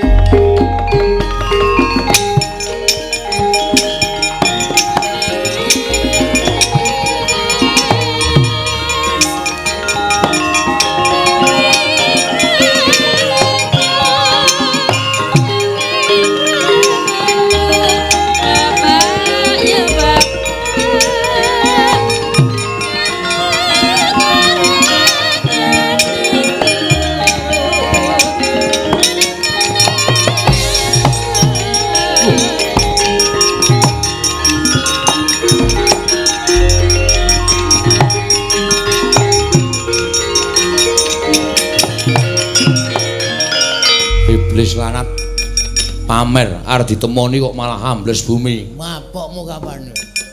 Apa sing ambles bumi ki mengko tok apa? Aku saiki glelek. Hah? Aja kok ambles bumi. Mabur. Aku iso. Weh lah edan. Ora edan iki tenan. Mentas meguru anyar. Aku wis lulus.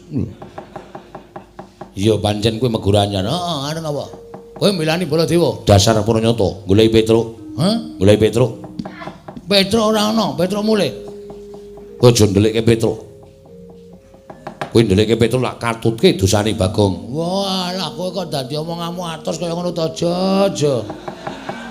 Jo sapa? Jenengmu Ontor, Jo kok kon ngundang sapa? Kon ngundang Ontor. Hah? Tundang Jo, aja nesu. Petruk wani karo Siwa Mandura. Kowe ya wani karo wong Mandura.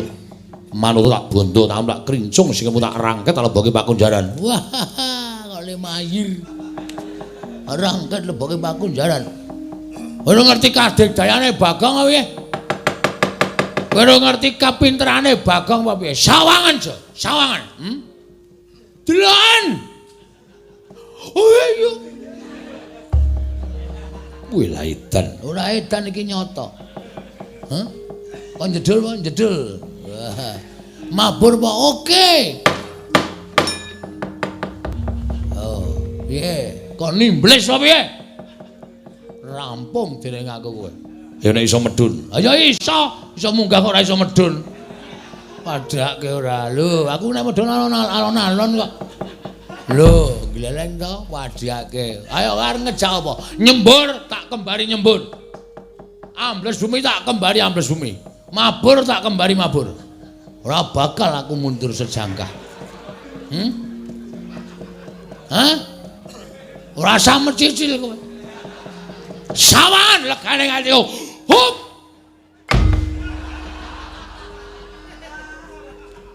Kok Islam mandi ya? Oke, mbok menawa lemahe lagi atos. Ora masalah, tontonan iki.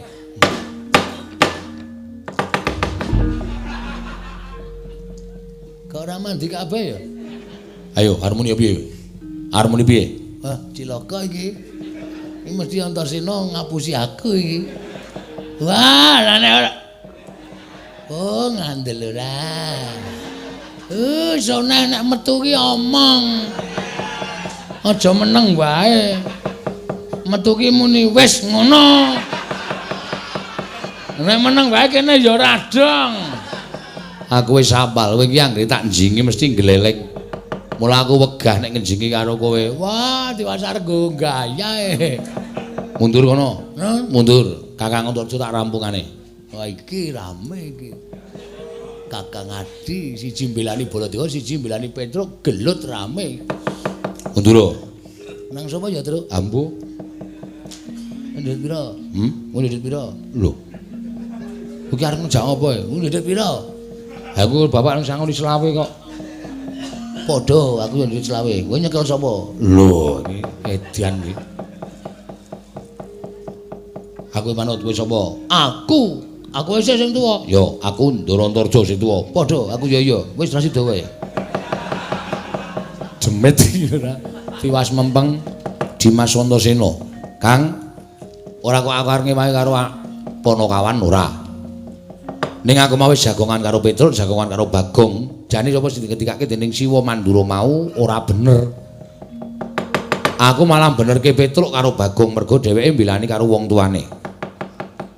Dheweke mbilani karo bapakne Semar. Tur gegayuhane Semar kuwi pancen luhur. Gegayane Siwa Nayantaka kuwi apik. Pengin bangun kayangan ning negara Ngamarta. Mula nek Kakang tetep arep mbilani karo Siwa Mandura, mungsuhe udu Petruk karo Bagong ning aku. Kuwi ngejak apa aku manut. Ayo, Jo, berbicara, Jo. Bagiamu, Jo. Gong ora usah melu-melu mundura. Ana melu-melu tak ajar dhewe kowe. Wo nggih. Kok bali, Gong? Arep diajar dhewe aku. Malah ngrekoso aku. Seneng kene wae, Truk. Ora usah melu. Nah, ngendel ora? Setan ki. Wis tak omongi nek es tehku kok dientekke. Ala ya wong isih apa kari prongkolane. Ya kene tak mung nggo mut-mutan ra ya lumayan. Wis prongkol kok nggo mut-mutan ngono ya Dimas. Ya. Saiki aku mung kari manut, sampeyan ngejak piye aku ya wani. Mergo aku mbelani Ponokawan. Tur to sampeyan kudune ngerti kan. Sampeyan ki tau tate nampa pangudange Petruk, tau tate dimong karo Bagong. Kok mung perkara kaya ngono kok sampeyan nggugu karo ngendikaning Siwa Mandura. Terus sampeyan arep mentolo karo Gareng karo Bagong utawa karo Petruk. Ora ya malah saru dinunu to. Kawula sak ngamarta iki do ngrasani kabeh nek nganti sampeyan ngajar karo Petruk karo Bagong do ngudarasa kok do ora ngerti males kabecianing Ponokawan. Kok mung perkara diwaduli karo Sinuwun Mandura iki kok terus mentolo karo Ponokawan. Nek cara aku isin nek cara aku. Mula perkara iki rasa dadak digawe angel sampeyan ambles bumi wae. Monggo nek kepekewuh ketemu karo Siwa Mandura, ambles bumi tak kancani ning jero bumi rembugan karo aku. Wis ngono wae, mbangane kesuwen. Iya Dimas, iya. Tinimbangane mengko sampeyan malah konangan Siwa Mandura ditakoni pira-pira sampeyan rasa wangsulan, tinggal lunga, tinggal ambles bumi. Siwa Mandura ora bakal iso nusul ning jero bumi. Iya Dimas.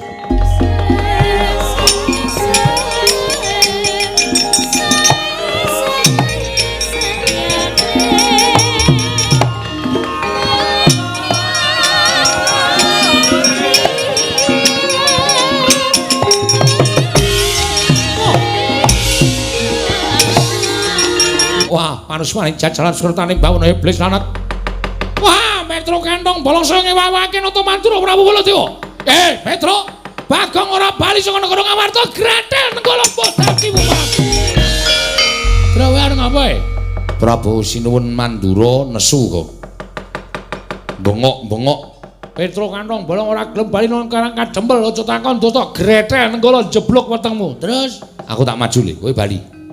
Ngono bapak takon omong. Nek Petruk ora bali 3 dina tekane seminggu kok nyelameti tekan nyewune. Pestheno nek aku mudar. Tru ora ngono lho, Tru. Kancaku sapa? Ha isih ana Gareng kok. Gareng ki nek dagelan ra kompak karo aku. Mesti kobong. Wis ora, Gong. Aku wis tak niati tenan. Wis rasa dadak tok gondeli, rasa dadak tok piye-piye iki. Minggiro. Tak lakonane le, aku ora wedi karo Sinuwun Mandura. Ming aku njaluk tulung karo kowe. Tulung apa? Golekno gaman. Gaman nggo apa? Gaman nggo nandingi Prabu Baladewa. Oke, ya. Saentuke kowe tak sileke bakul degane. Ya wis ra. Ora apa-apa. Ngati-ati ya, Truk. Mulya kok. Apa sing kedadiane negara Ngamarta ki aturno Bapak. Aku percaya Bapak iso mene pepadang karo aku karo kowe. Ya. Neng sing ngati-ati, ayo amuk iki Petruk kantong bolong legane ati.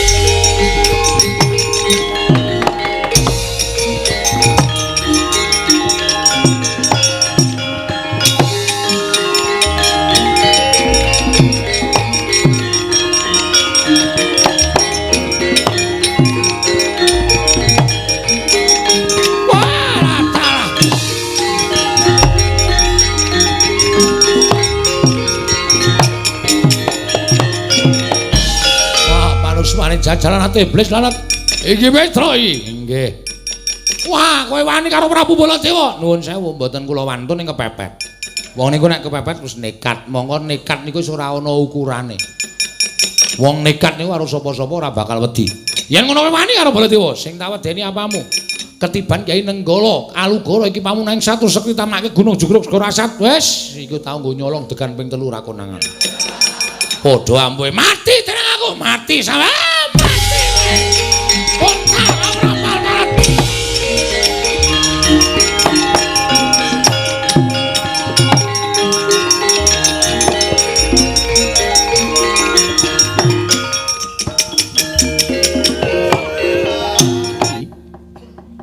Kula nyuwun pangapunten. Liripun kados pundi dene Paduka paring dawuh mekaten, Yayi? Karana Petruk sampun boten saged dipun ndhakaken, Koko Prabu boten saged dipun leremaken kanapsanipun wekasan ngantos dados dardah antawisipun Petruk kaliyan Koko Prabu Mandura. Wekasan Petruk kenging Kyai Nenggala kendhang kapracondhang kontal kaprapal. Boten dipun mangertosi wonten pundi dawuhipun Petruk.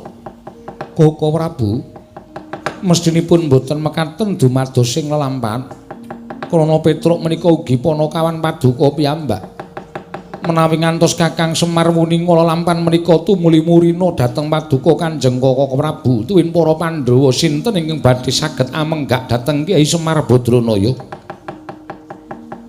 Mila babagan menika kula nuwun sewu Paduka Kanjeng Kaka Prabu nggih kedah saged ngrampungi babagan Petruk anggenipun kenging Kyai Nenggala Kendhang Kapracundhak.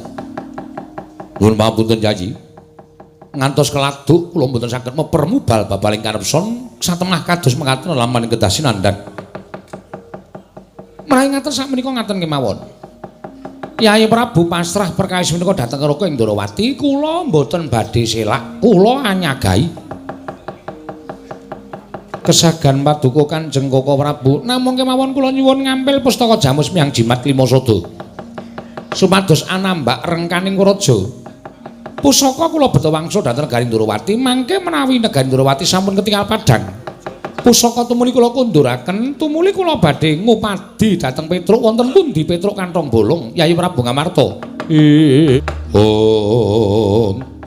Menika saestu Kaka Prabu, kula nuwun sewu, menapa kula nate dura kaliyan kadang-kadang kula para Pandhawa. Menawi titula mekaten kula namung ndederek. Kaka Prabu monggo pustaka kula aturi nampi. Nanging menawi mangke Negari Ndrawati sampun ketingal padhang, kula aturi ngunduraken pusaka tumuli angupaya wonten pundi dunungipun Petruk. Inggih, ngestaken dawuh Kaka Prabu. Nggih. Kula nyuwun pamit rumiyin. Lho, nendi? Wonten Negari Ndrawati. Kosik, lha aku tok tinggal ning Amarta piye? Kaka Prabu minangka tanggelan mangke menawi Negari Ndrawati sampun ketingal padhang, tumuli kula wangsul dhateng Negari Ngamarta nganti Kaka Prabu kondur. Oh ngono. Inggih, tenan. Inggih saestu. Ya to yen pancen kaya mongno pun Kakang Mungkari manut. Kyai pusaka tumuli kaparingaken kula nyuwun pamit Kaka Prabu, monggo kula aturi nampi pustaka Jamus Miang Jimat Kelima Sada Kaka Prabu.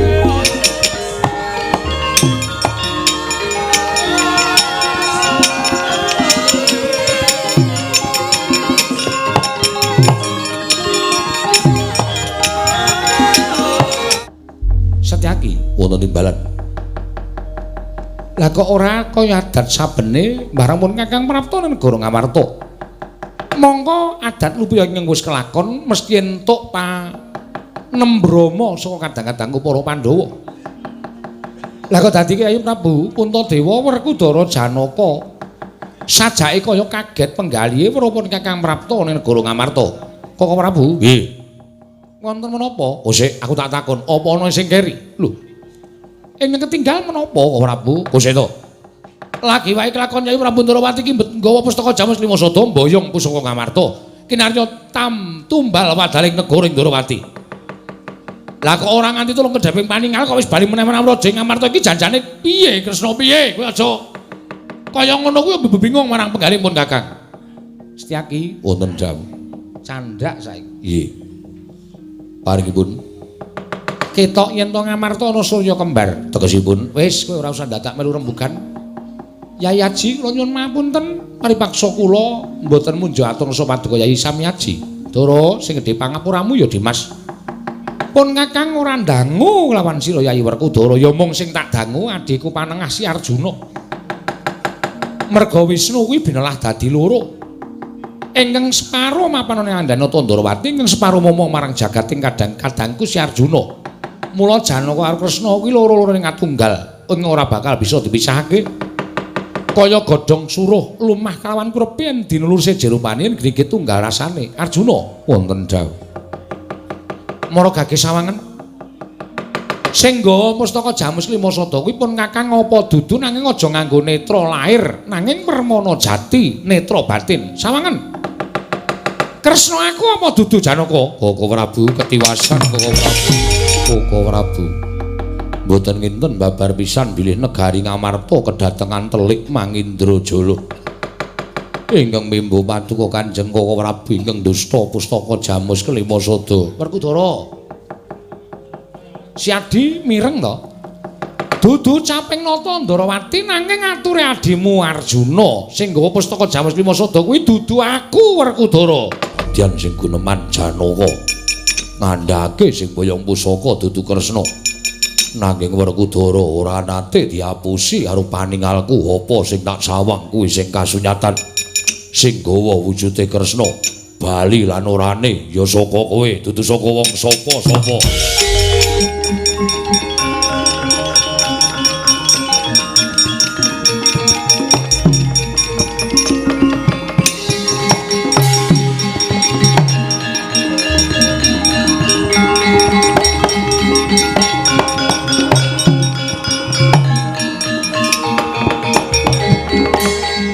Bapa Penemban, anak Prabu Dewaningrat, lah kok malah sumusul ning tanah Jawa. Inggih. Krana sampun boten saged pinambengan malih kekarepanipun ingkang putra pun Dewaningrat. Anggen kula kepengin ngasta bawat peperintahan negari Ngamarta. Klakon nggih. Lho. Dasaripun menapa Bapa paring dawuh mekaten? Sawangen ingkang tak gembol iki pustaka Jamus Kelima Sada nggonku nglembut ana ing negara Ngamarta sarana Membanata Ndarawati. Saiki ning tanganing Begawan Dewa Kahana ngger Dewaningrat. Wah, dalah karepe Penemban.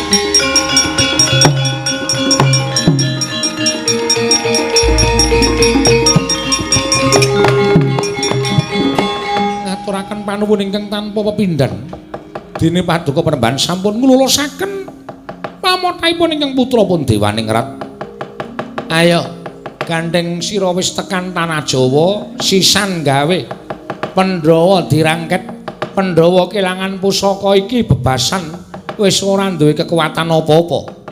Mateni Pandhawa ngel mijet wae ngranti dibacutke. Monggo Penemban kula dherekaken. Ayo, ketapna para wadyabala kabeh nggih.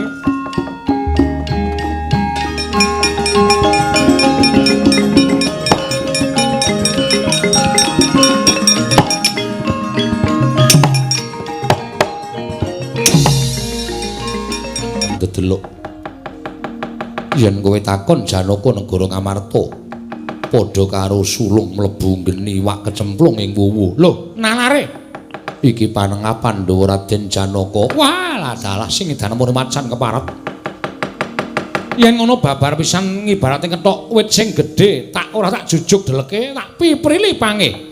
Mara cobanan Janaka sam mati dening aku kowe Arjuna.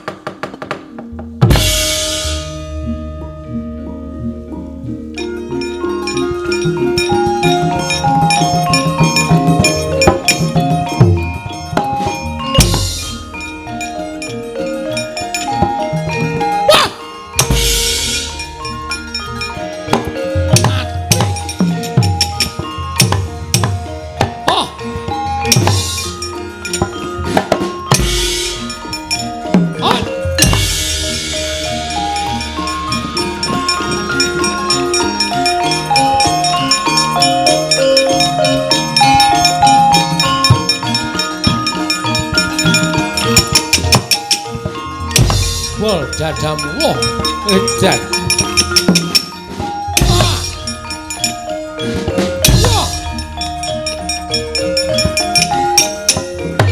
Wah, kok matian.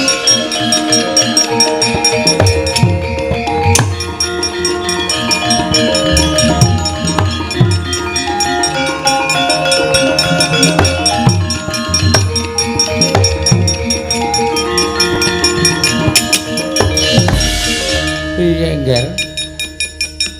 Napa ing Paduka dawuhaken menika nyata menapa mboten Penemban? Lho, lire kowe matur kaya mengkono. Kula pinanggih kalan panengah Pandhawa. Naminipun Janaka. Nanging nyatanipun koncatan pustaka Jamus Kelima Sada lha kok tasih digdaya. Sekti kalintang jayaning perang Penemban. Lah dalam minggira tandangane Janaka. Ndita tuwa, wong tuane Dewaningrat. Aranku Dewa Kahana. Kowe ingkang nyidra pustaka Jamus Kelima Sada mestine ngono, ora bakal tak ungkuri. Nanging tak dodol lakonku, ora to balik tak pecah siramu. Damu dadi kandha kowe. Mati kowe.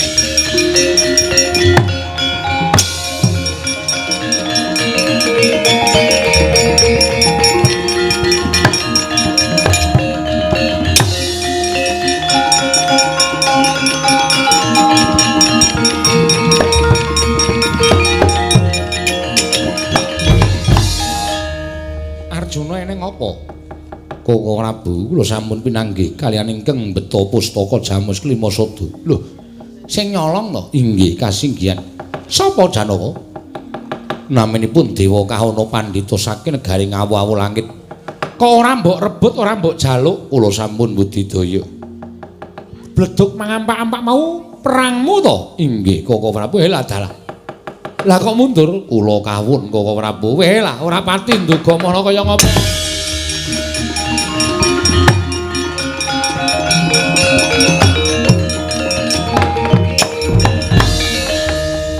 Kendhita Yot mimang kadanga dewa ora menang karo pendhita tuwa kae. Lajeng kados pundi supados anggenipun saged ngrebat pustaka Jamus Klimasada. Becike golek jago Janaka wonten pundi? Wis to, melu pun Kakang Swawi kula nderekaken. Petruk, lah rak tenan to. Kowe kok neng alas kene. Aku njaluk gethikmu setetes. Daging setampel. Utar aku.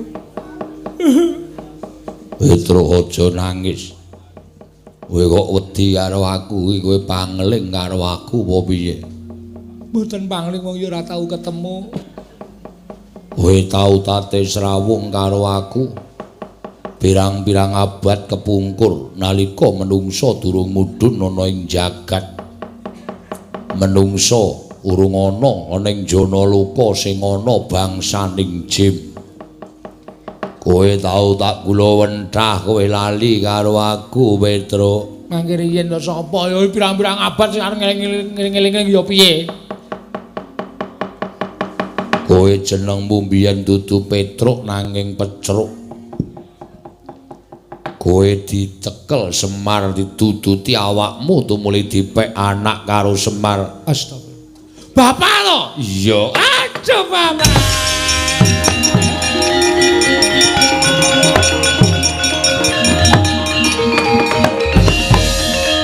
Udah sampean. Iya, Petruk. Kok sandangane kok apik-apik? Iya, aku saiki dadi dewa. Weh. Dewa? Iya. Welah. Dewa tukang napa? Tukang resik Karang Kawidodaren. Oh, alah Pak Bon kok ning glene. Ya ning aku dewa. Nggih, nggih. Waduh, lah pripun? Aku ngerti kowe sedih. Sedih kula napa nek pancen kula sampeyan dewa? Kowe kena nenggala kuntal neng kene. Pustaka Jamus Klimasada ilang, ya ora? Nggih. Lambe atimu aku ngerti. Ati kula kepengin pripun? Kowe kepengin nemokke pustaka Jamus Klimasada. Tumuli bali ning ngarepe bapakmu Semar. Mestine ngoten. Petruk, Nun. Tengah alas kaya ana sendang jenenge Sendang Malih Warna. Terus kowe nyemplunga sendang aja wujud Petruk, ngene ora wujud Petruk kowe bakal tak wenehi dalan ketemu karo bapakmu meneh Petruk.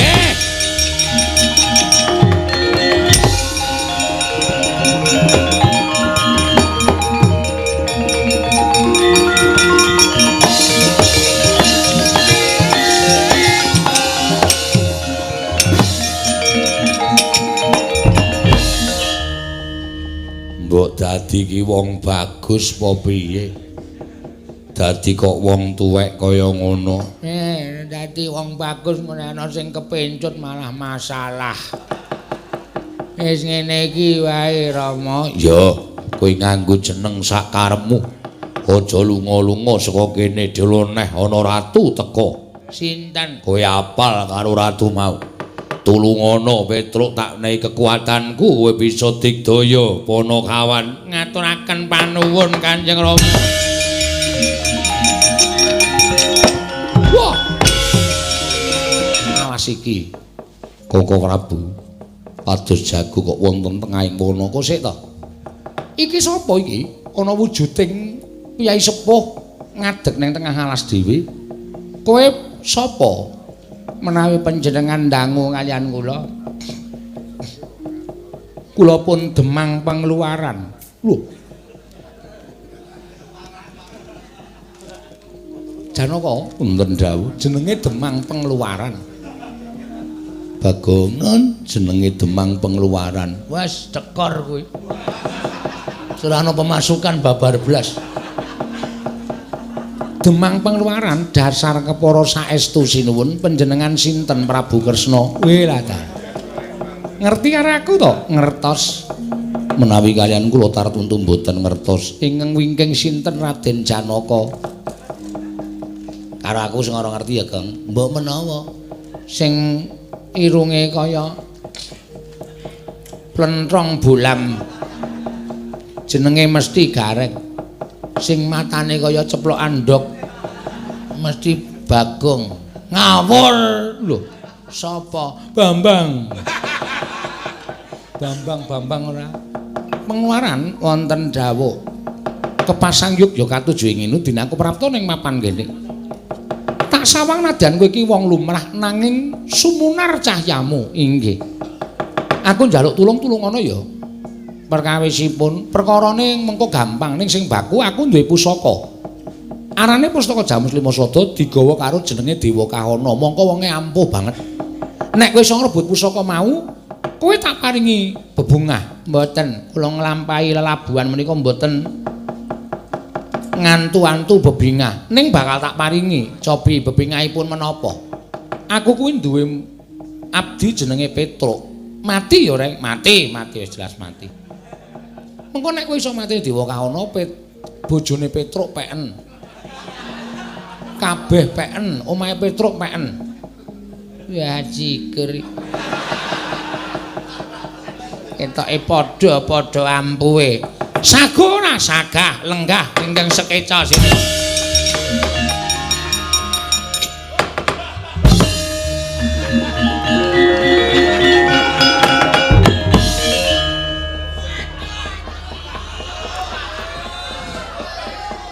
Gugu karepe dhewe. Manus maning jajalanku ing lembut Pustaka Jamus Lima Sada. Sarana alus. Aku ya luwih alus tinimbang kowe Dewa Kahana. Penemban. Kula menika ngantos bingung. Bingung piye? Majeng perang mundur kawon, lajeng nyuwun pambiyantu. Majeng malih perang kawon, mundur nyuwun pambiyantu. Mbok samenika ngaten kemawon. Pustaka Jamus Lima Sada kula suwun. Kula kinarya piandel mbengkas para Pandhawa tampanana nggih nyoh tampanana.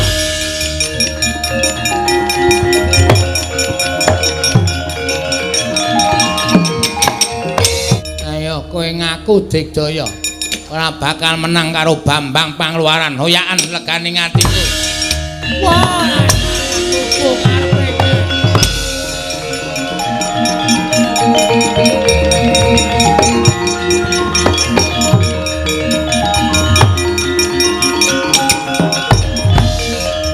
Lah kok cepet men. Lha niku nek temandang cekat-ceket tok. Yo tak tampa Bambang Pengeluaran tak tampa. Nggih. Ning mbok yo nek labu iki sisan dos pundi? Penditane pateni sisan. Oh nggih, ngestokaken dawuh.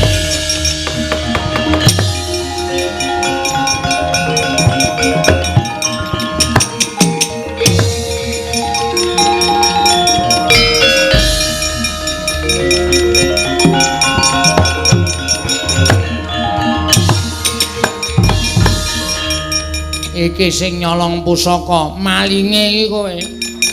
Aku mung ngrebut pusaka sing maling kowe mati dene kaya ajang iki regane.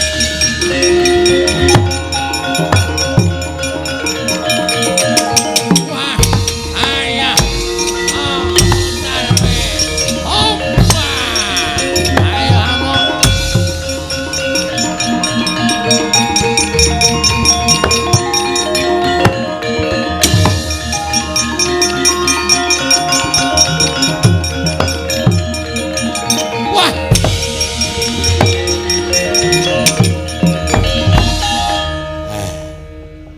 Syukur nek kowe ijik urip. Lho iki sapa kok ngerti-ngerti muni ijik urip. Urip bae wong lengane isih.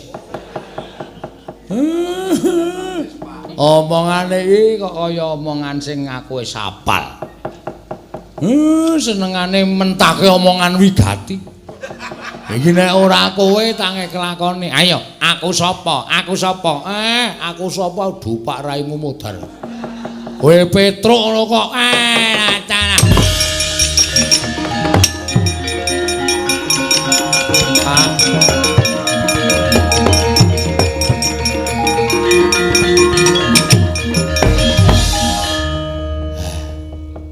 Kowe kena nenggala kok ora apa-apa. Kula ya ora ngerti, Pak. Ya pustaka Jamus Limasada diasta sinuwun Kresna. Wis bali, mpun. Lah kok kowe tiba saka Dirgantara didamu. Kowe gelut ro bakul trompet. Wah. Enak omong ya. Gelut karo sing nyolong pustaka Jamus Limasada jenenge Dewa Kahana. Wah. Nandi wonge? Kono gleleng banget, Pak. Minggak trajange dhewe.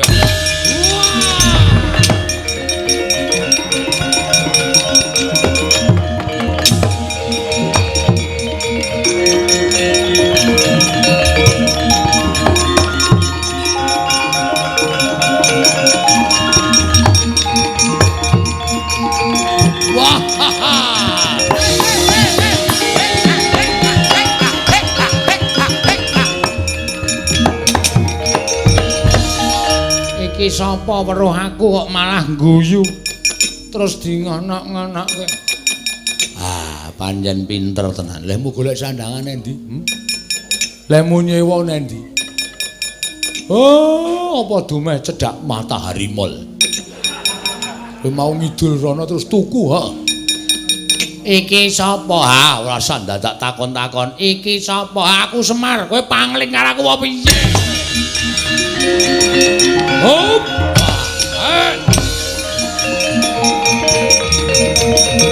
Wah! Oh! Oh!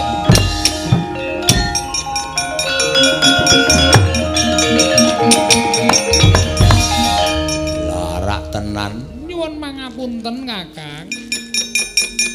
Kula namung kepengin madosaken tedhakipun baju barat. Apa kudu Pandhawa? Bocah Sukerta iki pirang-pirang. Apa kudu Pandhawa? Mboten, nanging pengaremanipun baju barat menika para Pandhawa. Wah, panjen wis setan. Ayo bali. Ayo bali. Wadya balamu jak bali. Sing lempoh digendong, sing picak dituntun, sing bisu dijawil. Ganggu gawe pamulangan kene aja takon dosa mungsuhe Semar. Kumbala geni. Nyuwun pamit Kakang, nyuwun pamit. Kanjeng Ibu sampun wujud kados mekaten. Dewa Srani aja mbok bacotake, Dewa Srani sing tunggu tanah Jawa wis ngamuk punggung Kyai Semar Badranaya bali ya mangane kewirangan Dewa Srani. Semar, kula wonten dawuh. Apa ingkang dadi gayuhanmu Pandhawa bakal njangkung sarta ngestu padha. Iya, Kakang Semar semono uga aku bakal rumajang kersaning Kyai Semar. Namung pengin mujudaken kawontenan ingkang tentrem, rukun, manunggal, tetunggalan. Sampun ngantos wonten ingkang wantun misah-misahaken negari Ngamarta. Sabab sampun manunggal dados tunggal. Iya, Kyai Semar. Purnaning gati sampun paripurna wit Purwamadi lan pusananipun. Kula namung mugi-mugi sedaya ingkang lenggah wonten ing mriki pinaringana karaharjan katentreman lan sempulur saged netesaken para pinter ingkang sakmangke saged kinarya cagak tuwaking negari lan sakmangke saged kinarya panutan dhateng sedaya kemawon. Iya, Kyai Semar. Sura Sudra Jaya ingkang rat suh berastut kaping ulah Darmastuti rahayung samya makarya rahayung samya pinanggih. Sekali merdika tetep merdika, Ndara.